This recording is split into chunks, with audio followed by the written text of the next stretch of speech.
Hi, everybody. Al Bernstein here with another one of my quick hits. And on this one, we're going to talk about the fight on January 23rd, the main event between Danny Garcia and Robert Guerrero, which now is a fight for a vacant WBC welterweight title, and another fight on that card, which is a very excellent card, in which Sam Vasquez takes on Aaron Martinez. So this should be a very good night of boxing.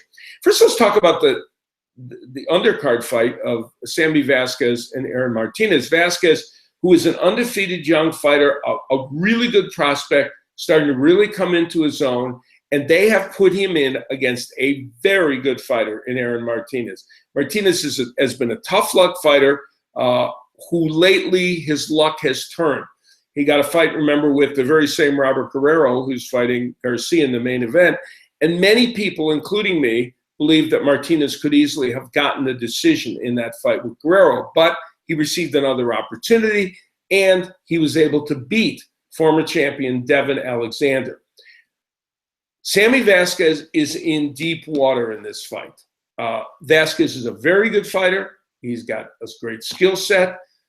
He's sometimes vulnerable, which is why I think this is going to be a wild action fight. Aaron Martinez is an attacker. I actually think the Vasquez-Martinez fight could be one of the best fights of the first quarter of 2016. It has that kind of potential. Now, they don't want it to upstage the main event, at least the people that are putting it on, but the main event has some potential to be a very, very good fight.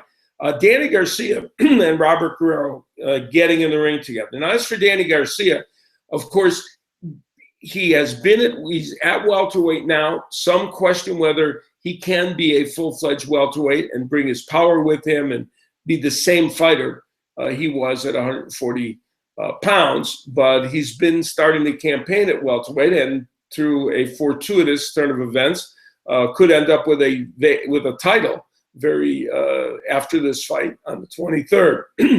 Danny Garcia, make no mistake about it, is a very fine technician. And even though his star doesn't shine quite as brightly as it did because of a couple efforts in the last year and a half that were, some people thought weren't as effective as they might have been. His fight with Herrera, his fight with Peterson, in which many people feel he may have escaped with decisions that could have gone the other way.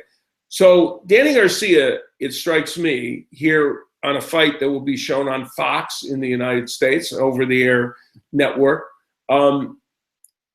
probably wants to and needs to make a statement in his fight with Robert Guerrero. And the reason that people might expect that is that Robert Guerrero, who we'll talk about now, is a fighter who is still a very, very viable and interesting and competitive fighter, but he has slipped back a bit. After that Martinez fight, he fought Keith Thurman. Well, actually, the Thurman fight was previous, I believe. But he lost to Thurman, had trouble with Martinez, and some are wondering whether Robert Guerrero is starting to slip back a bit. So a lot of pressure on him to not only try and win a welterweight title, which is a dream of his, and of course he's been a champion at smaller weight divisions, but also to show, if nothing else, to show that he still belongs in the upper echelon of fighters in the 147-pound division. So how does it lay out in terms of strategy? Well, Guerrero, of course, the southpaw, who likes to mix it up. He likes to pressure you, get inside, make things uncomfortable for you. I think that's his best bet against Danny Garcia. If he can get through without getting hit with something big as he's coming in, if he can push Garcia to the ropes, as he did Thurman and as he did to Andre Berto and has done to some other fighters, I think that Robert Guerrero could make this a very intriguing fight.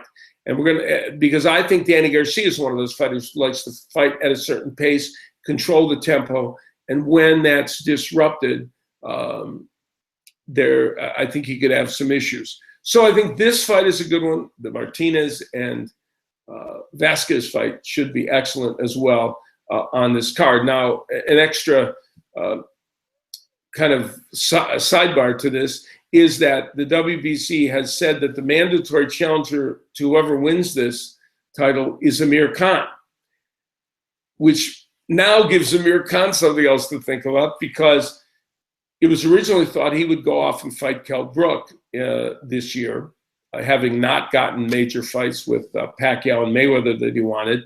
And of course, the Brook fight is tremendously lucrative. But will Amir Khan instead opt to try and hold off, win this title, and then maybe fight Kell Brook? Could be a dangerous game for Amir Khan because he's waited so long already. Either way, this card on the 23rd is an interesting one, to say the least, with two fights that I think could provide a lot of fireworks. And we're all interested to see how Danny Garcia functions at 147 in against a very good 147-pounder in Robert Guerrero. That'll be on the 23rd of January, and we'll all be watching.